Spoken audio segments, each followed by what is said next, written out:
Assalamualaikum warahmatullahi wabarakatuh. Perkenalkan saya Amri Taufik Hasibuan dengan nomor pokok mahasiswa 2010121079. Saya ingin membuat suatu presentasi video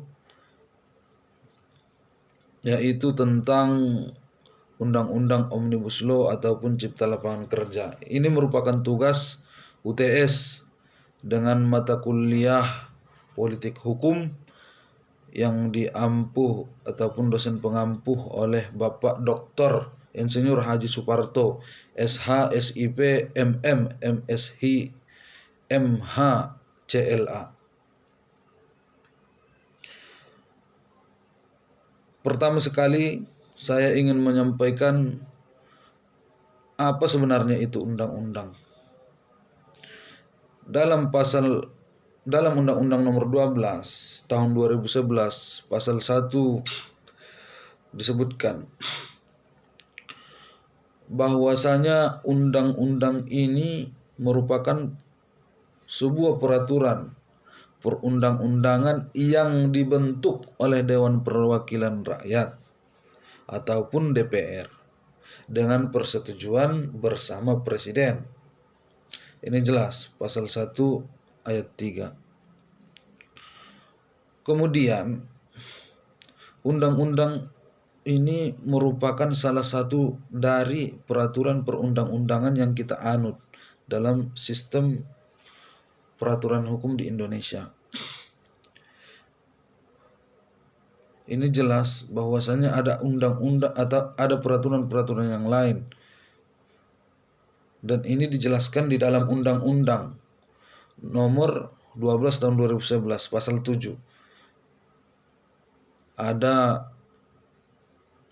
Undang-Undang Dasar 1945, ada TAP MPR, ada undang-undang ataupun perpu, ada peraturan pemerintah, ada peraturan presiden, kemudian ada peraturan daerah provinsi, kemudian lagi ada peraturan daerah kabupaten kota. Ini semua saling bersinergi, hierarkinya seperti itu. Dalam artian kekuatan hukum dalam sebuah peraturan itu sesuai dengan hierarkinya masing-masing. Tidak boleh saling mentabrak antara satu dengan yang lain. Tidak boleh saling mentabrak, tidak boleh saling bertentangan. Maka saya sampaikan kita jelas melihat posisi undang-undang ini di mana. Berarti dia tidak boleh bertentangan dengan aturan-aturan yang lain seperti itu. Kemudian saya ingin menjelaskan tentang Omnibus Law. Omnibus Law ini sebenarnya dulu sudah pernah diterapkan di Amerika dan hari ini sudah dibawa ke Indonesia seperti itu. Kenapa saya sampaikan demikian? Biar bagaimanapun hiruk-pikuk, riak-riak penolakan tentang Undang-Undang Omnibus Law ini sebelum-sebelumnya, tapi hari ini Undang-Undang Omnibus Law ini ataupun Undang-Undang Cipta Lapangan Kerja sudah disahkan oleh DPR pada tanggal 5 Oktober kemarin. Maka Undang-Undang Cipta Kerja ini mendapatkan nomor yaitu Undang-Undang Nomor 11 Tahun 2020. Tapi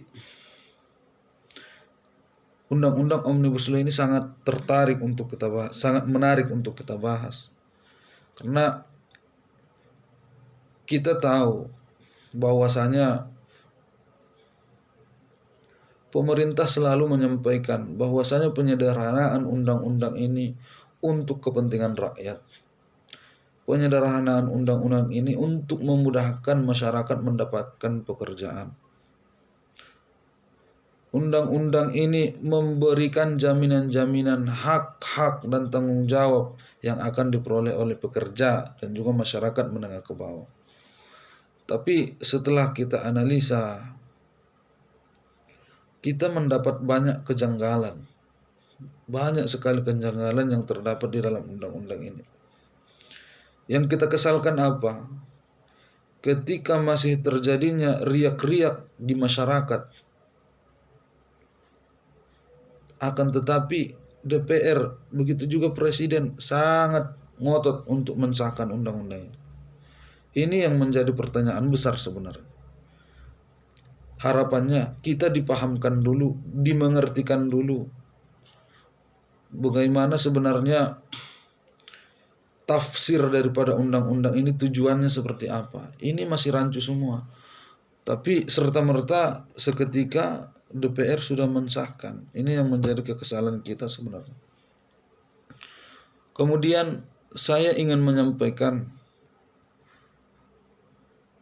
bahwa di dalam undang-undang Omnibus Law ini, di luar daripada apa statement yang disampaikan oleh pemerintah bahwasanya ini atas kepentingan rakyat, ini atas kepentingan rakyat.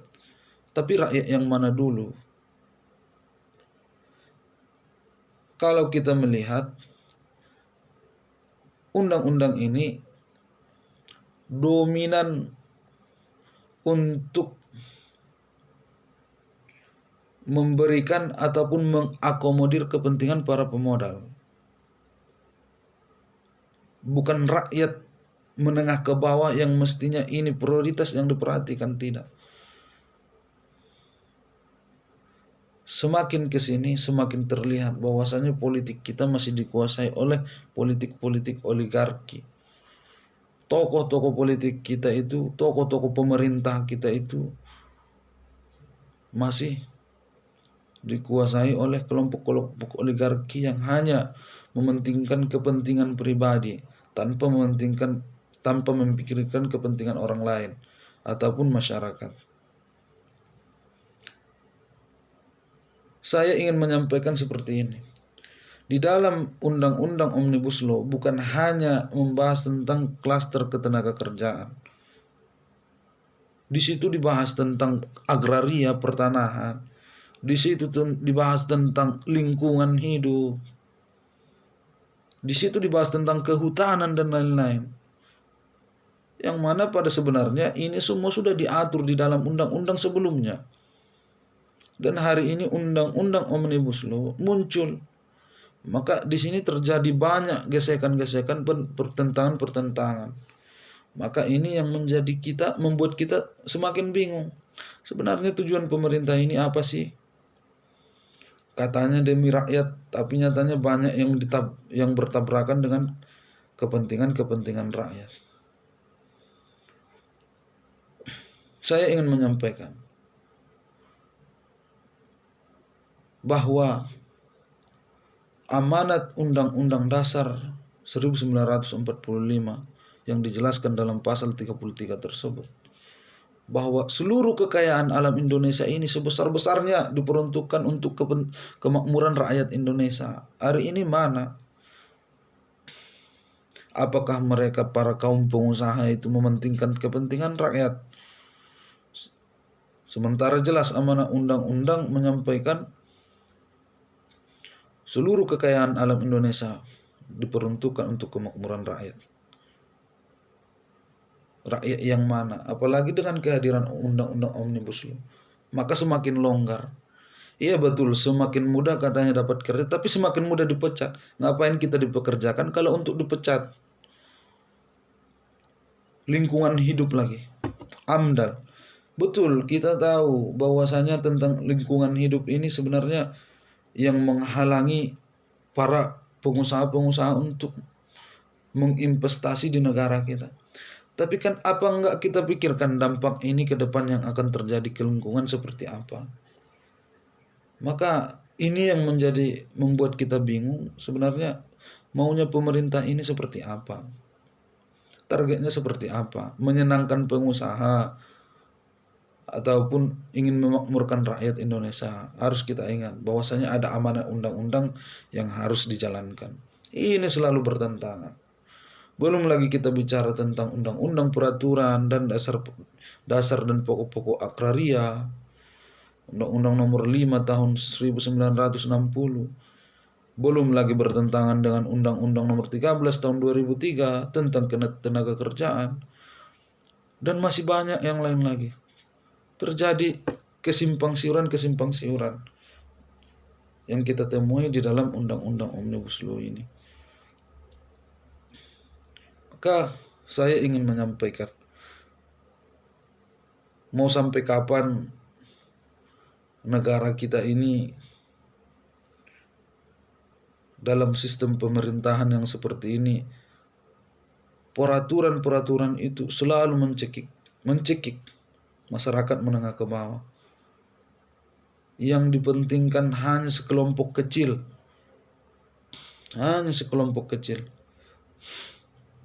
Apakah yang sering kita dengar itu bahwasanya kekayaan 5 orang mereka sebagai kaum oligarki ini sebanding dengan 200 rakyat Indonesia? Apakah hal ini tidak membuat kita miris? Saya rasa ini sangat miris. Maka kesimpulan yang bisa saya sampaikan bahwasanya kita harus lawan kekuasaan-kekuasaan oligarki ini. Baik itu dalam politik, ekonomi, sosial. Tidak boleh ada kepentingan-kepentingan individu yang didahulukan sebelum kepentingan rakyat tersebut kita realisasikan. Saya rasa itu yang bisa saya sampaikan. Mudah-mudahan realisasi daripada undang-undang ini bisa berjalan dengan baik dan hal-hal negatif yang kita pikirkan sebelum-sebelumnya itu tidak terjadi, dan perjuangan-perjuangan yang hari ini dilakukan oleh saudara-saudara kita untuk melakukan judicial review di MK, mudah-mudahan ada titik terang untuk memperjuangkan undang-undang ini. Karena saya rasa itu lagi yang bisa kita kerjakan, yang kita perjuangkan. Mudah-mudahan ada titik terang. Saya rasa demikian. Saya sudahi presentasi saya. Wallahul muwaffiq ila aqwamit thoriq. Wassalamualaikum warahmatullahi wabarakatuh.